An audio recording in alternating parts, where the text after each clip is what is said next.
창세기 10장은요, 노아의 아들들의 족보를 기록한 말씀입니다. 근데 1절부터 14절은 야벳의 족보와 이 함의 족보를 먼저 기록했습니다. 야벳의 족보에는 별다른 내용이 없었고요. 함의 족보는 지난주에 살펴봤는데 니므롯이라는 사냥꾼을 언급하면서 어떻게 아수르와 바벨론의 도시들이 건국되는지를 말씀하고 있습니다. 자, 오늘은 이제 15절부터 후반부 32절인데 특히 함의 아들 중에서 가나안을 뽑습니다. 그래서 가나안의 후손들에 대해서 아주 자세하게 설명하고 그 다음에 마지막에는 이제 셈 족보로 완성이 되는 이야기입니다. 자, 오늘 말씀을 통해서 우리 세 가지를 묵상하겠는데요. 첫째로 가나안의 후손들의 소유가 이스라엘의 기업이 되었다라는 사실을 말씀하고 있습니다. 자, 여러분 창세기 10장에 이 족보의 구성을 보시면은 금방 알 수 있는 것이 한 가지 있습니다. 바로 함의 아들 가나안의 후손들에게 관심이 많다는 거예요. 창세기 10장이 그냥 족보, 그러니까 노아의 아들들의 족보를 기록하려고 했다면 야벳 족보 나오고 함 족보 나오고 셈 족보 나오고 그냥 이렇게 했을 텐데 함 족보 이야기에서 조금 디테일해요. 니므롯 얘기하면서 아수르와 바벨론 생긴 얘기하죠. 자, 그리고 특히 함 족보에서 누구에게 집중하냐면 함의 아들 가나안에게 집중해서 그 가나안의 후손들의 이야기를 하는데 훨씬 더 구체적으로 합니다. 아주 디테일하게 정리했습니다. 예를 들어 그냥 야벳의 족보를 보시면 야벳의 후손들은 그냥 이름만 나와요. 근데 가나안의 후손들은 각 족속별로 디테일하게 기록했고 그들이 살고 있는 땅에 관심이 많습니다. 그래서 그들이 살고 있는 땅의 경계까지 자세하게 기록했습니다. 심지어 그들이 지은 도시들의 이름들도 언급했습니다. 한번 보겠습니다. 가나안의 후손들은 족속별로 디테일하게 기록했어요. 15절부터 18절입니다. 가나안은 장자 시돈과 헷을 낳았고 또 여부스 족속, 아모리 족속, 기르가스 족속, 히위 족속, 알가 족속, 신 족속, 아르밧 족속, 스말 족속, 하맛 족속을 낳았더니 이후로 가나안 자손의 족속이 흩어져 나아갔더라. 자, 그리고 가나안의 후손들은 그들의 땅 이야기까지 합니다. 그들이 살고 있는 땅의 경계 아주 디테일해요. 지리를 보는 것 같아요. 그 땅의 경계 안에 들어와 있는 도시들까지 언급하고 있습니다. 19절입니다. 가나안의 경계는 시돈에서부터 그라를 지나 가사까지와 그러니까 동서남북을 그리고 있는 거예요. 소돔과 고모라와 아드마와 스보임을 지나 라사까지였더라. 그러니까 정확한 지도를 땅을 보여주고 있어요. 가나안 족속이 차지한 땅은 동서남북 이랬다. 자, 여러분 왜 창세기 10장의 말씀은 특히 함의 아들 가나안에게 이렇게 관심이 많고 가나안의 후손들의 소유에 마치 탐내듯이 그들의 소유에 이렇게 구체적인 관심을 보이고 있을까요? 바로 그들의 소유가 하나님의 백성들에게 주시는 이스라엘의 기업이 될 것이기 때문입니다.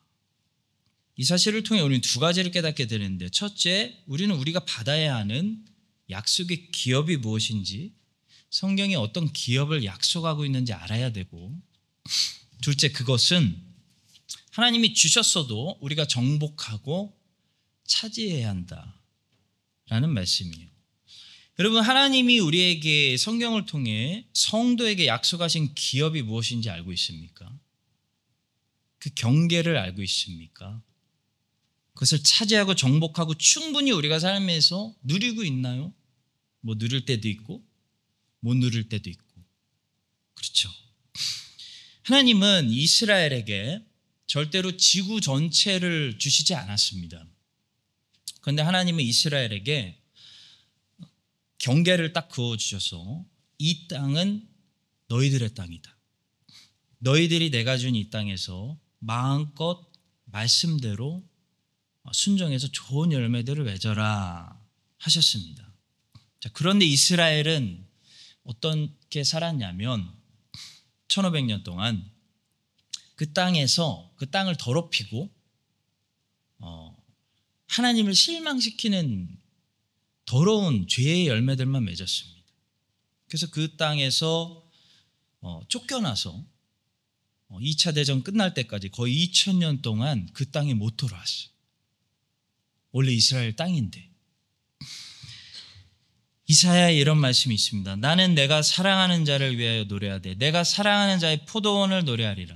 내가 사랑하는 자에게 포도원이 있으며 심히 기름진 사내로다. 땅을 파서 돌을 제하고 극상품 포도나무를 심었도다. 그 중에 망대를 세웠고 또 그 안에 술틀을 팠도다. 좋은 포도 맺기를 바랐더니 들포도를 맺었도다. 그래서 하나님이 어떻게 하셨냐면 이제 내가 내 포도원에 어떻게 행할지를 너에게 이르리라. 내가 그 울타리를 걷어내어 뜯어먹히게 하며 그 담을 헐어버려 짓밟히게 할 것이요. 내가 그것을 황폐하게 하리니 다시는 가지를 자르거나 북을 돋우지 못할 것이요. 찔레와 가시가 날 것이며 내가 또 구름에게 명하여 그 위에 비를 내리지 못하게 하리라 하셨으니 합니다. 여러분, 이스라엘에게 하셨듯이 우리에게도 하나님이 우리에게 주시고자 하시는 땅이 있습니다. 하나님은 우리에게 지구의 모든 아름다운 땅을 절대로 다 주시지 않습니다. 세상 사람들은 좋은 땅을 찾아다니지만 좋은 땅에 가서도 좋은 열매 맺지 못하고 나쁜 열매 맺는 인생들이 많습니다. 근데 우리는 하나님이 주신 땅이 있어요. 하나님이 주신 땅에서 아브라함처럼 좋은 열매 맺는 나무가 되어야 합니다. 하나님은 우리에게 지구의 모든 좋은 땅들을 주시지 않습니다. 야망을 버리세요. 버려야 됩니다. 대신 하나님은 반드시 모든 인생에게 허락하시는 주시는 땅이 있어요. 모든 인생에게 하나님은 땅을 주시고 인생을 주시고 기회를 주세요. 시간을 주세요. 보세요. 모든 족속이 땅을 분배받았습니다. 모든 나라가 영토를 가지고 있습니다. 여러분도 인생을 살고 있다면 여러분과 저에게 주신 분명히 땅이 있어요. 그 땅에서 마음껏 30배, 60배, 100배로 하나님의 말씀이 결실하고 성령의 열매가 열매 맺고 하나님의 자녀가 큰 나무로 자라서 많은 인생들에게 유익을 주고 하나님께 영광을 돌리는 그런 인생이 될 수 있도록 땅을 주시는데요. 문제는 이 땅을 우리가 경작해야 한다는 것입니다. 땅은 말 그대로 땅입니다.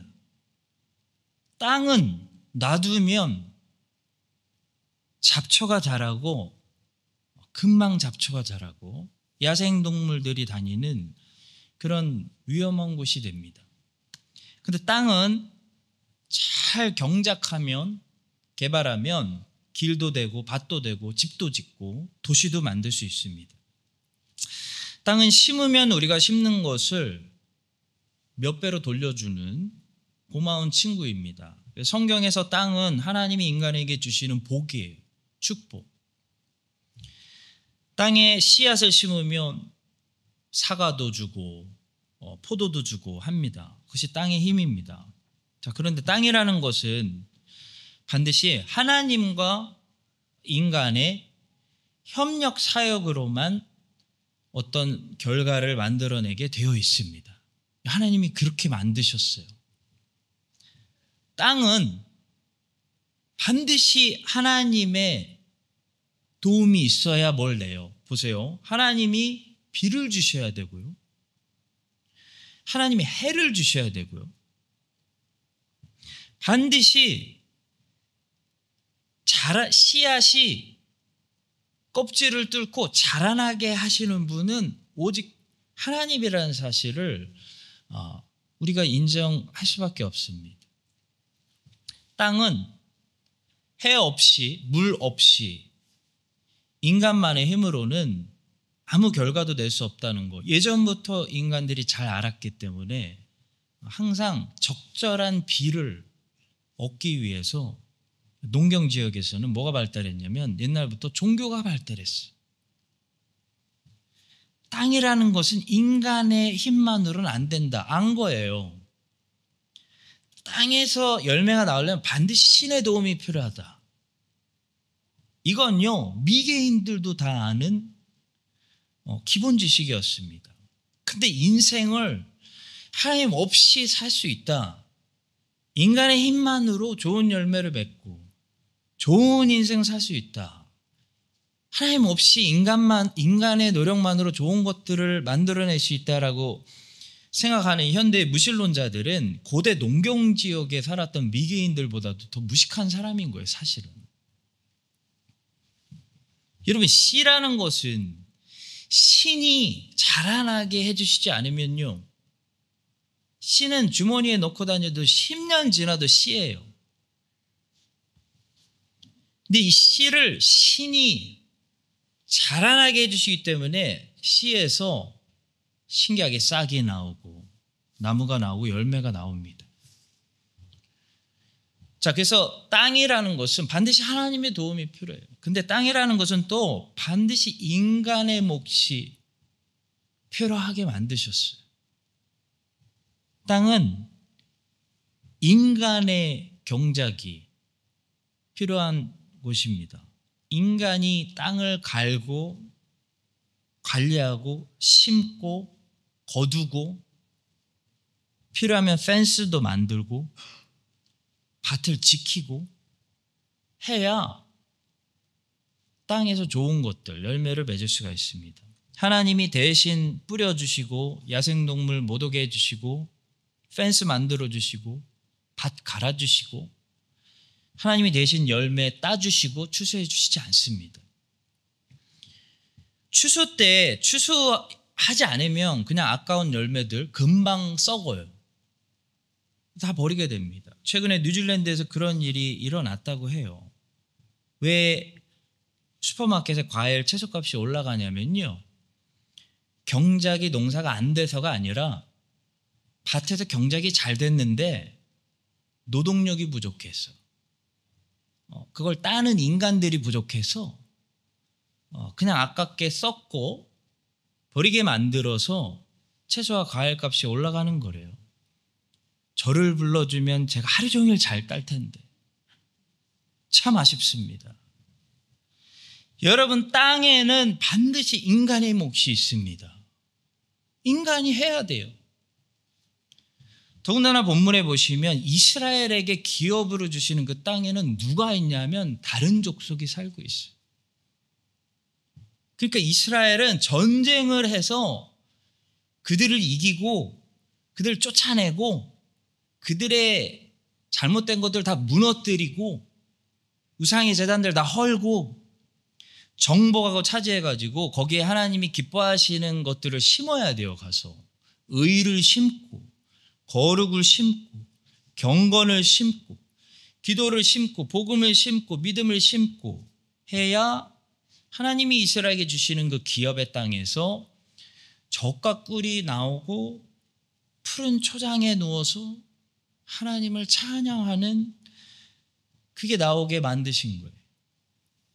그게 사사기 이야기죠. 근데 그걸 안 하겠다고 버티는 게 사사기 이야기예요. 안 하겠습니다, 우리. 성도 여러분, 하나님이 우리 각 사람에게 주시는 인생은 땅에 비유할 수가 있습니다. 인생에는 죄를 심으면 사망이 나오고 좋은 씨앗들을 심으면 거기서 생명이 나옵니다.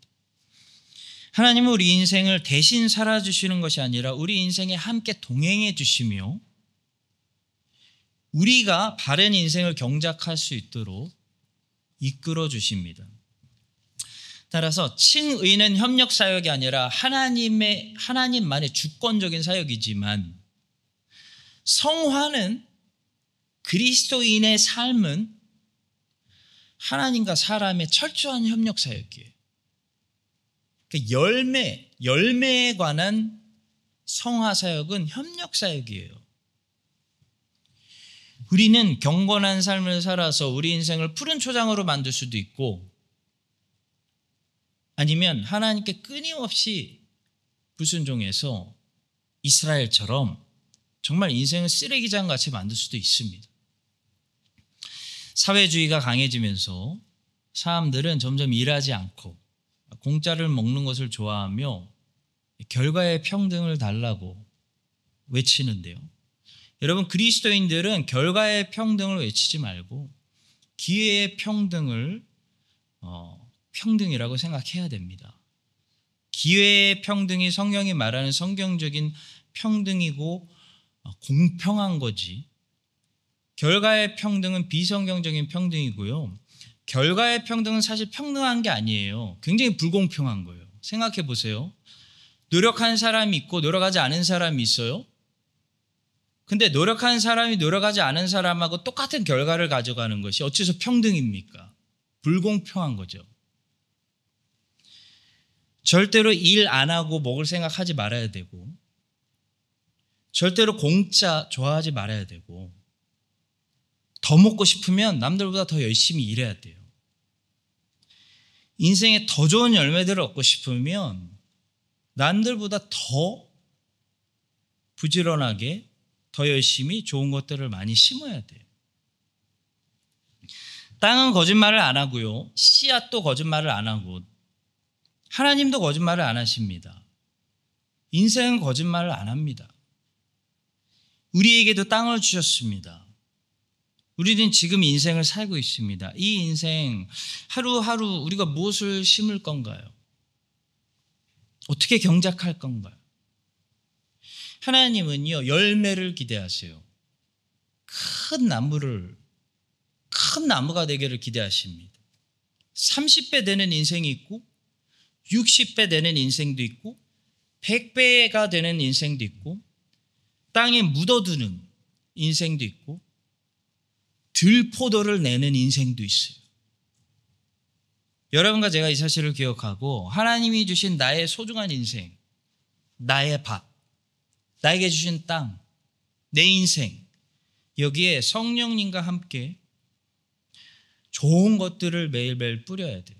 좋은 것들을 뿌려서 많은 열매들을 맺어서 첫째로 하나님께 큰 영광 돌리고, 두 번째로 주변 사람들에게 큰 힘을, 짐이 아니라 큰 힘과 유익을 주며, 스스로도 감사하고 후회 없는, 나는 나의 달려갈 길을 다 마쳤습니다. 나는 내 믿음을 지키고 내 경주를 다 뛰었습니다. 내 선한 싸움 다 싸웠습니다. 라고 고백할 수 있는 그런 인생들 다 되시기를 예수님의 이름으로 축복합니다. 자, 두 번째로 셈과 야벳의 형제 관계를 언급하고 있습니다. 먼저 셈을 이야기하는데요. 셈을 어떻게 소개하고 있냐면 에벨 온 자손의 조상으로 언급하고 있다는 사실이 참 이상합니다. 본문 21절을 보겠습니다. 셈은 에벨 온 조상의 조상이에요. 아니, 왜 셈을 소개하면서 성령의 감동을 받은 모세는 셈을 에벨 온 자손의 조상으로 소개하고 있을까요? 에벨이 누굴까요? 그 밑에 족보를 찾아보니까요, 에벨은 셈의 증손자입니다. 증손자. 그러니까 셈의 세 번째 아들이 아르박삿이고, 아르박삿의 아들이 셀라고, 셀라의 아들이 에벨입니다. 그리고 이 에벨은 벨렉과 욕단이라는 두 아들을 낳았어요. 족보에서 제일 위에 있는 사람, 셈을 소개하면서 셈을 굳이 저 밑에 증손자 중에 한 사람 에벨 온 자손의 주상이라고 소개하고 있는 이유는 뭘까요?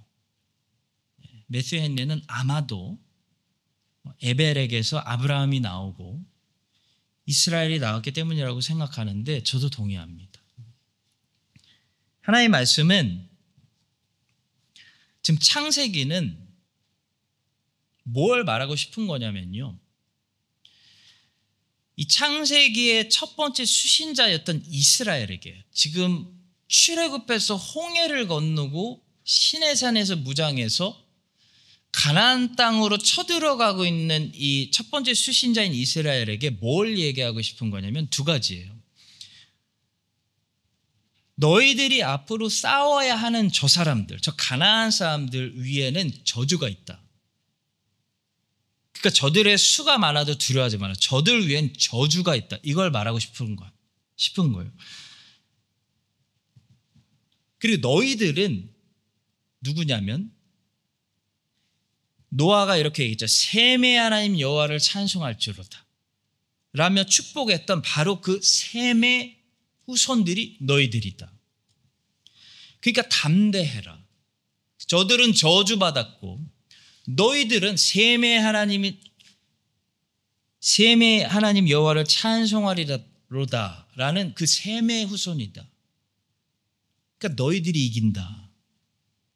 저들의 성이 높고 저들의 수가 많다고 놀라지 말고 저들을 가서 정복해라.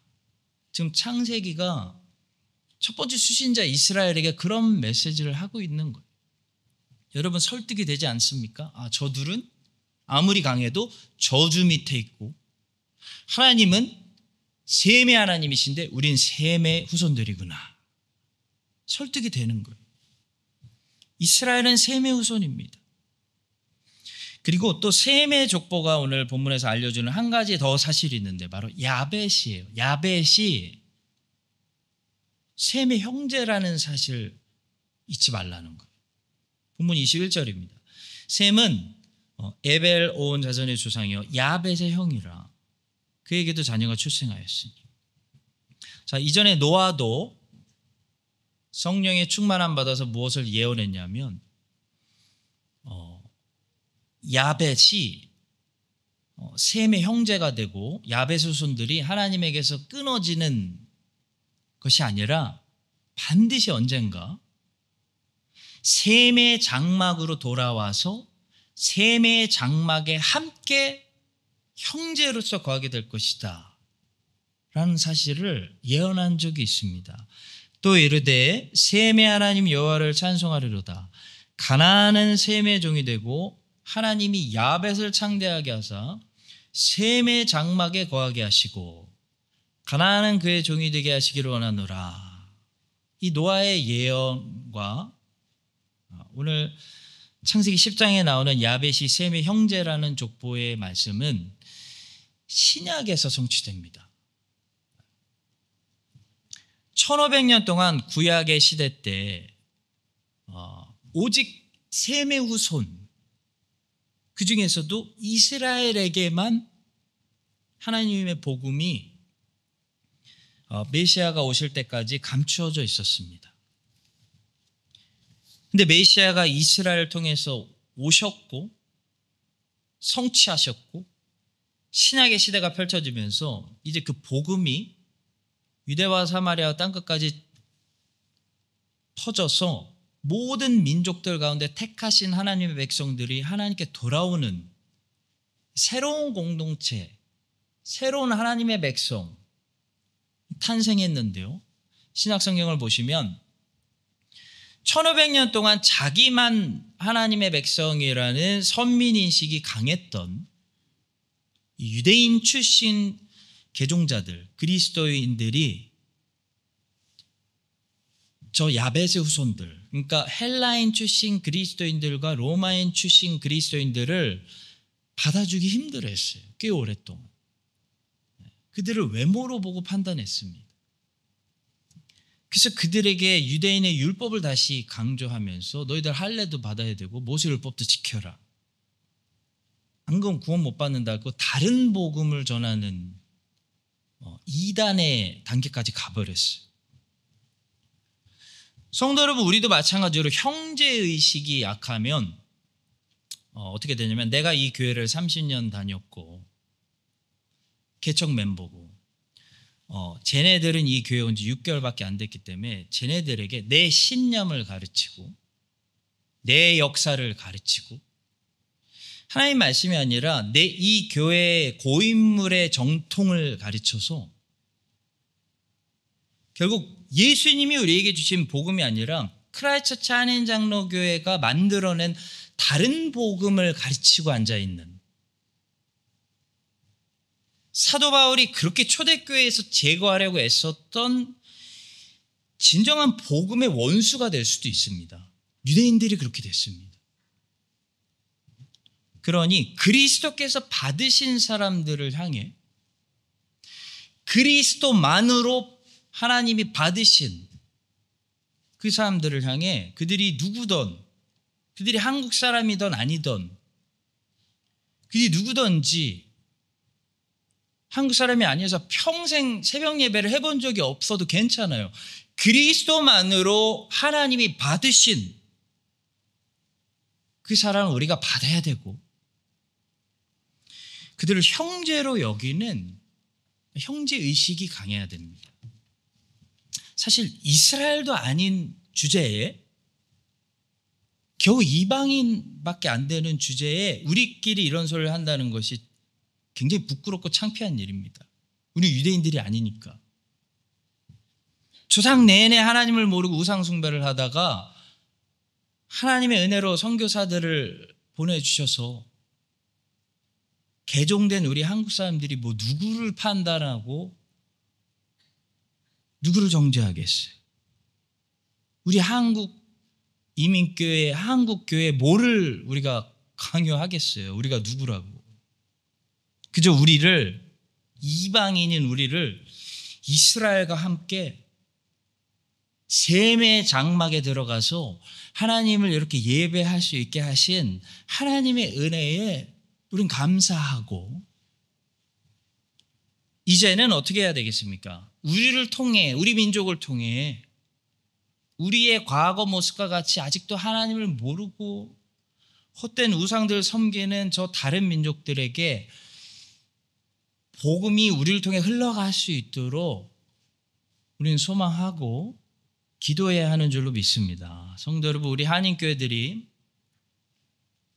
모든 민족에게 그렇게 다른 복음이 아니라 예수 그리스도의 복음, 그 복음을 흘러가게 하고 누구든지 예수님이 받으신 사람들이라면 민족과 전통과 모든 걸 뛰어넘어서 잘 형제로 받는 형제의식이 강해지는 교회들로 세워주시기를 예수님의 이름으로 축복합니다.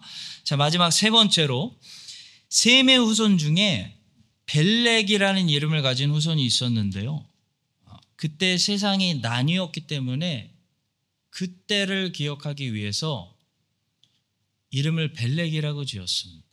25절입니다. 에벨은 두 아들을 낳고 하나의 이름을 벨렉이라 했으니 그때의 세상이 나뉘었으며 벨렉의 아우의 이름은 욕단이며 벨렉은 나눔이라는 뜻입니다. 나뉘었다.